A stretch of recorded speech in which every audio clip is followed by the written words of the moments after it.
жұлдыздарға, атақтарға, шен-шекпендерге мен сын көзбен қараймын. Біздің әртістер шынайды, мен атағым жоқ деп, атақ аламадым деп.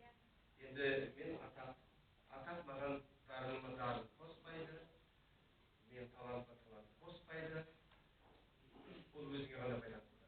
Енді мына Гете медалі не үшін қуанғаным, азаматтық қоғамның сыйлығы бұл. Мына мемлекеттің емес, биліктің емес, Германияның билігінің сыйлығы емес, азаматтық қоғамның сыйлығы. Гете институт деген бүкіл дүние жүзінде жұмыс істейді. Сол бүкіл дүние жүзінен 1912 жылы шақ адамға беріпті. Оның біреуі мен екенмін. Екеуінің аты жөнін білмеймін. Сондықтан қалай мен алмаймын дейді. Қуандым бір жағынан. Марқұм шешем қуанар еді. Ол кісі менің атақты болғанымды армандап еді.